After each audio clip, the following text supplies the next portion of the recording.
Boa tarde, eu sou a Flávia, eu sou fisioterapeuta, especialista em medicina tradicional chinesa, sou da Universidade Federal Fluminense, da Universidade do Estado do Rio de Janeiro, onde atuo basicamente com a medicina tradicional chinesa, sendo a única pessoa na instituição que trabalha com isso.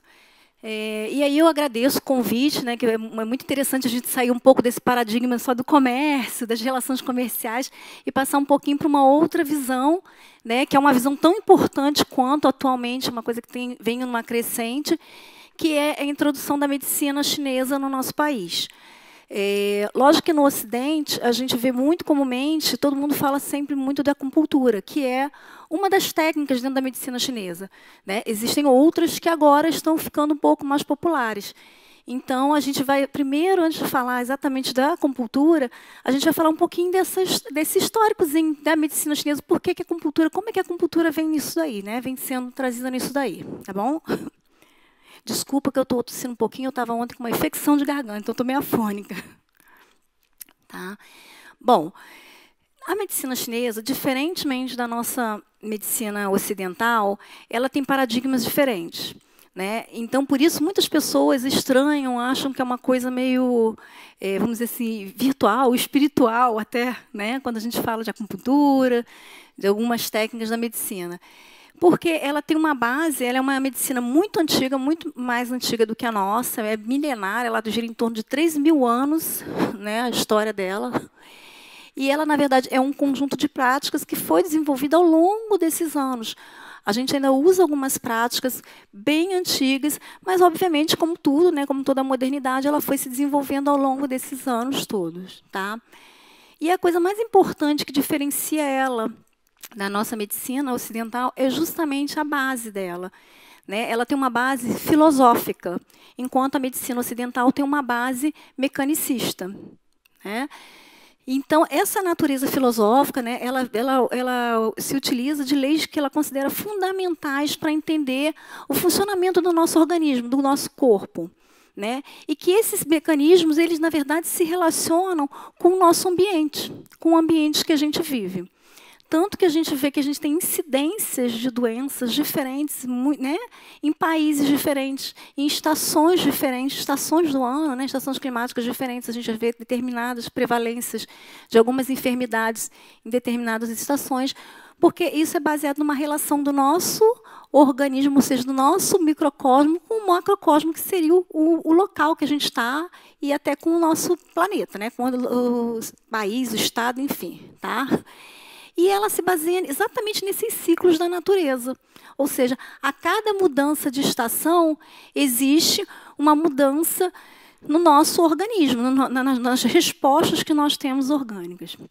E uma coisa que eu acho muito importante a gente se desfazer dessa ideia, que quando a gente fala em medicina chinesa, a gente fala de acupuntura especificamente, é muito comum as pessoas falarem assim, não, mas você bota uma agulha, o que acontece? Ah, libera uma energia, mexe com uma energia. E as pessoas, muitas vezes, ocidentais, com pensamento mais cartesiano, né, falam assim, isso aí é espiritualista. Não, é holístico, porque essa palavra holística ela não é espiritualística. Ela, na verdade, quer dizer que a gente trabalha o indivíduo, a gente não vê simplesmente o que o indivíduo traz para a gente de sintoma. A gente trata esse indivíduo como um todo, no seu aspecto físico e emocional. Por isso, ela passa a ser holística. E o que acontece? A gente vai explicar de uma forma fisiológica, vamos dizer, física e química, que aí fica mais cartesiano para a gente entender, que, na verdade, essa energia que as pessoas falam nada mais é do que o que acontece dentro das nossas células. Se a gente relembrar um pouquinho, muitos anos lá atrás, né, na nossa biologia, a gente sabe que as nossas células elas têm as nossas membranas, onde as nossas trocas, né, celulares, elas ocorrem através de quê? Canais, né, bioquímicos. Então, a gente tem ligações bioquímicas que promovem passagem, troca do meio celular com o meio extracelular. E, obviamente, qualquer coisa que irrompa, que penetre nesse meio, ela provoca uma alteração também física e química. Então, quando a gente fala energia para a medicina chinesa ou para a acupuntura, a gente, na verdade, está falando exatamente da mudança dessa conformidade dessas células, dessas mudanças bioquímicas que estão ocorrendo dentro do nosso organismo. Né? E que isso acontece todo o tempo. Simplesmente que quando a gente coloca uma agulha, a gente punciona, a gente está exatamente fazendo isso, a gente está rompendo com esse equilíbrio, com essa homeostasia, vamos dizer assim, dessa célula. E isso faz com que todo o nosso organismo, se a gente pensar que nós somos compostos de milhões e milhões de células, todo o nosso organismo vai responder a esse estímulo. Tá? Então, isso é para a gente poder entender, né, a partir de que ponto isso começa. Bom, os métodos, na verdade, que fazem parte da medicina chinesa, né, a gente vai ter vários deles, obviamente, além da acupuntura, que é o nosso carro-chefe aqui hoje. Mas a gente tem a fitoterapia, que é o uso das plantas medicinais chinesas, tá? E que a gente produz, a gente manipula, são manipulados, né, para também tratar os indivíduos. A gente tem tuinar, que é uma técnica também, como uma massagem, mas ela é específica. Ela vai atingir pontos específicos que vai estimular essas mudanças celulares. Tá? A gente tem a auriculoterapia, que é através das orelhas. Né? Existem pontos na orelha que são reflexos no nosso organismo. Por quê? A nossa orelha, as nossas mãos, os nossos pés, o nosso abdômen, a gente tem milhares de inervações. E essas inervações elas vão exatamente para áreas cerebrais correspondentes a determinados órgãos e sistemas. Por isso que parece, às vezes, meio estranho eu botar um pontinho, ou um grãozinho, ou uma agulhinha na orelha e dizer que aquilo está estimulando alguma coisa. Porque a gente tem ramificações nervosas nessa região correspondentes a determinados sistemas e órgãos. Tá? A gente tem ainda a dietoterapia, né, que é a dieta que é feita pela medicina chinesa de acordo com a alteração que a pessoa possa ter. A ventosa terapia, que é o uso de ventosas, que são tipo uns copinhos que a gente também usa. A moxa bustão, que é o uso de uma erva, basicamente, artemisia, um bastãozinho que a gente também coloca nesse ponto e tem uma função médica, uma função clínica. Essa erva, ela não é usada à toa, ela tem uma função de estimulação também. Tá? E a gente tem aí os exercícios, que até o colega, né, fez alguma série de exercícios aqui anteriormente. A gente tem o Qigong e o Tai Chi Chuan, que trabalham o movimento, mas principalmente a respiração. E aí a gente então se pergunta, mas como assim? Como a respiração pode me provocar alguma coisa, alguma mudança dentro da fisiologia do meu corpo? Bem, quando a gente faz uma respiração adequada, a gente faz o quê? Oxigena melhor. Inclusive todas as nossas células, né? Não é só o nosso pulmão, porque a gente pensa só em pulmão. A gente oxigena bem todas as nossas células. Essa oxigenação, ela provoca mudanças bioquímicas. Então, eu vou ter, sim, uma mudança, uma alteração de frequência, de frequência cardíaca, frequência respiratória, de toda a minha parte fisiológica. A gente pode ver que se a gente fizer uma respiração profunda quando a gente está muito nervoso, muito ansioso, a gente se acalma. Sim, porque a gente começa a fazer mudanças bioquímicas também no nosso corpo, com a entrada de mais oxigênio. Tá? E, então, a gente tem aí a nossa acupuntura, que é a mais, né, tradicional, a mais conhecida. E aí a gente vai ver como é que essa acupuntura vem aí no Brasil. Né? A acupuntura ela foi introduzida, na verdade, as primeiras histórias dizem lá, remontam dos chineses lá em 1908, mas existem alguns relatos até anteriores, né, que vieram, na verdade, desde a corte, né?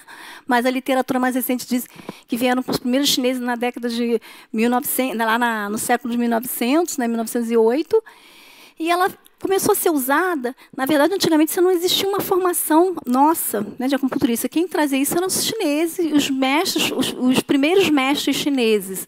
Né? E eles começaram a atuar como uma terapêutica alternativa ao que se era feito dentro da medicina ocidental. Por isso que era muito julgado como alguma coisa, como se fosse um xamanismo, como se fosse alguma coisa, charlatanismo, né? Que até não muito tempo atrás, até uns 15 anos atrás, quem fazia acupuntura muitas vezes era dito como um charlatão. E hoje a medicina ocidental ela consegue comprovar os efeitos da acupuntura, inclusive através de exames de imagem, de tomografia, onde você estimula determinados pontos e você tem uma reação de determinadas áreas no seu cérebro. Né? E aí o que acontece? Então ela chegou aqui com esses, né, com esses chineses e ela veio associada justamente a tentar se associar à medicina ocidental, para ver se teria uma aceitação maior. E só na década de 80, né, é que começaram alguns estudos ainda mais primitivos, mais primários, né, sobre a acupuntura, e começaram a perceber que realmente existia uma eficácia. Opa, peraí, fui para lá. Peraí, vamos voltar. que existia uma eficácia, né, nesse tratamento, tá? E claro, que antes era tudo relato, muito relato verbal. Ah, eu fiz acupuntura e melhorei disso, eu fiz acupuntura e melhorei de uma dor, melhorei, enfim, de uma inflamação. E era uma coisa verbal, que começou a ser descrita. E, posteriormente, então, começou a ser estudado mais cientificamente, tá bom?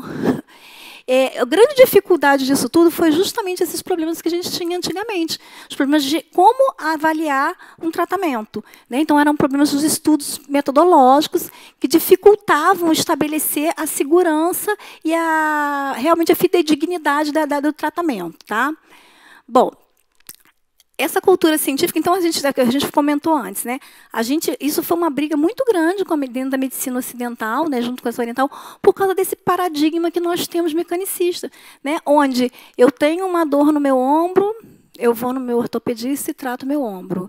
Eu tenho uma dor na minha barriga, eu vou no cirurgião ou no clínico e trato a minha barriga, seja lá o que tenha. Enquanto que a gente, na medicina chinesa, o que a gente faz? O cliente chega, o paciente chega e fala assim, eu estou com uma dor no ombro. Ok, e aí a gente vai fazer toda uma avaliação, onde é até engraçado, porque eles ficam, a princípio, assustados, porque as perguntas que a gente faz para avaliar esse paciente, a análise que a gente faz, pergunta as coisas que a pessoa fala assim, o que tem isso com o que eu estou sentindo? Porque, para a medicina chinesa, como tudo se encadeia, não existe uma coisa dicotomizada. Eu não sou um braço. Se o meu braço está doendo, isso é só um sintoma de algum desequilíbrio que está acontecendo no meu corpo como um todo, no meu organismo como um todo. Né? Então, por isso que parece muito estranho, causa um estranhamento muito grande para as pessoas. Né? Bom, hoje em dia, a gente tem novos estudos, né, bem científicos, a gente tem já publicações em revistas, em periódicos bem importantes, né, comprovando, então, essa eficácia. Então, o que aconteceu? Esses novos estudos científicos sobre a acupuntura, ele acabou despertando mais interesse na comunidade em geral, devido justamente à sua aplicabilidade. Ou seja, eu faço a acupuntura, eu melhoro. Não entendo como, mas eu sei que melhoro. E para a comunidade científica, o interesse veio justamente porque eles estão vendo a eficácia. Né? Ou seja, como é que isso está agindo e de que forma isso está atuando. O cliente ele quer simplesmente que melhore. Então, se você chegou lá, melhorou qualquer coisa, tá bom. Mas para o cientista, né, para a nossa medicina ocidental, que é mais, assim, mais mecanicista, eles precisam comprovar, precisam ser mais cartesianos. E eles hoje já conseguem, então, ver exatamente essa eficácia e mostrando dentro da nossa fisiologia, da nossa anatomia, como é que isso está acontecendo. Tá bom? Bom, e aí as colaborações, né, a gente vê aqui do Oriente para a nossa medicina, isso foi muito importante. Essa vinda dessa medicina tradicional chinesa para cá, para o nosso Ocidente, ela tem colaborado. Em muitos casos, eu recebo, por exemplo, muitos casos onde os médicos encaminham porque eles não conseguem mais, já fizeram tudo que tinha que fazer com aquele paciente. Olha, eu não consigo mais, o paciente está com uma dor que já fez tudo, já fez morfina e não melhora.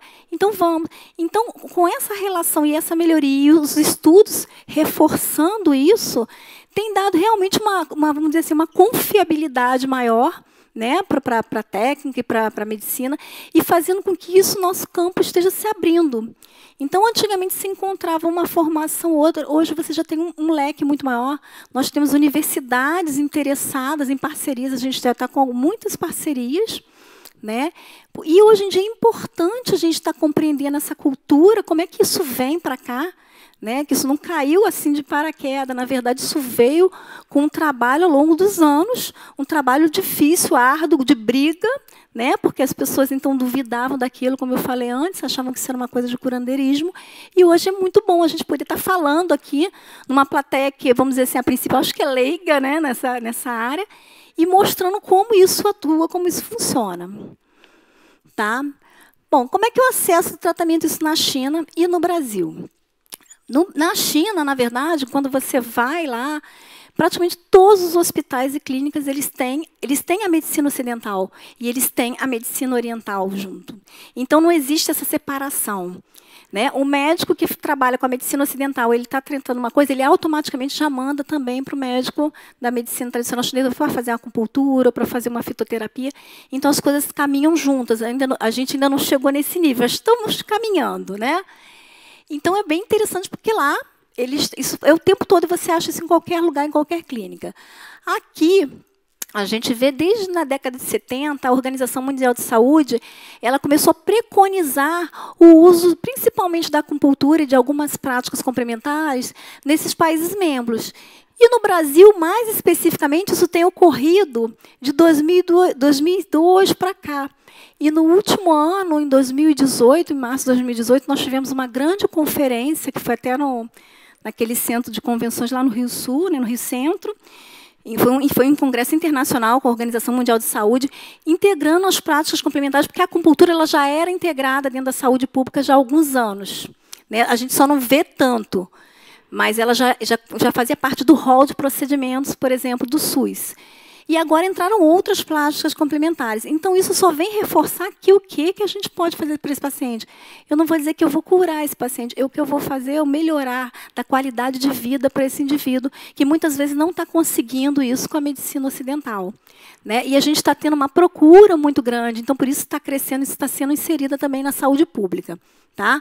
Então, o objetivo, na verdade, dessa estratégia da OMS é promover o desenvolvimento dessas políticas para a implantação da medicina tradicional chinesa, logicamente, dentro de padrões de segurança, de eficácia, de qualidade e de um uso racional, ou seja, eu não vou sair fazendo em qualquer pessoa, em qualquer caso. Tá? Existem casos, indicações e não indicações.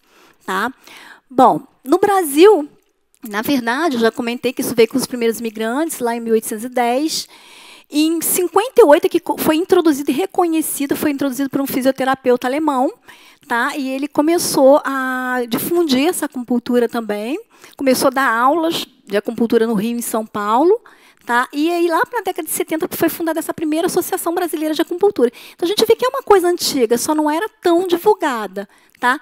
E, a partir, então, da década de 80, foi que isso começou a entrar no sistema público de saúde. Tá? Em alguns hospitais, inclusive no Rio de Janeiro, a gente tem, tá? Alguns locais. Aqui, em 88, a gente teve essa comissão, né, que implantou as normas de acupuntura. A prática ela foi introduzida no sistema ambulatorial do SUS, na década de 90, início, né, final de 90. E aqui o nosso Estado foi o primeiro a normatizar e a regulamentar essa prática no serviço público, ou seja, realmente ela é considerada e ela é tratada como uma terapia de eficácia dentro da saúde pública também. E a prática privada é a mais comum, que a gente vê com mais frequência por aí, né? Bom, em relação a essa medicina chinesa, essa acupuntura, quais são as colaborações que a gente pode ter entre a China e o Brasil? Na verdade, tá? As escolas de formação atuais no Brasil, em MTC, tem várias parcerias. Eu mesmo fiz uma formação na Universidade de Pequim, de Beijing, né? Em termos de parceria. Então, muitas universidades públicas também, a gente está tentando alguns convênios, né, com essas universidades chinesas, já tem vários convênios. E isso só é importante porque isso vai cada vez mais trazer novas tecnologias, as pessoas vão começar a conhecer um pouco mais, a entender um pouco mais como isso funciona, como isso é bom. Além disso, isso vem agregado, né, essa colaboração, essa parceria, ela, além de ser importante para a formação, para a pesquisa, né, profissional, ela vem agregada uma abertura também comercial. Né? Porque a gente passa a ter laboratórios de produção de fármacos chineses no país. A gente começa a ter equipamentos chineses específicos para a área de saúde sendo trazidos para tratamentos, porque são aparelhos, às vezes, específicos para usar na área de medicina tradicional chinesa. Então, vai abrindo uma gama de coisas importantes, né, para trabalho, para o comércio, para a saúde, para a educação, né, dentro do Brasil. Né? Então, essa parceria é muito importante para a gente. Tá? Então, gente, é isso. Eu só queria dar uma, assim, né, essa palavrinha, eu queria que tirasse um pouco esse contexto de coisas, né, mais virtuais e entendessem que a medicina chinesa é uma medicina do momento, é uma medicina do futuro também, porque ela vai tratar o indivíduo como um todo. Então, isso que a gente precisa. Né? A gente não é um pedaço de corpo, a gente é um corpo inteiro e uma mente também. Tá bom? Então, eu queria agradecer. Obrigada, que a hora já está correndo.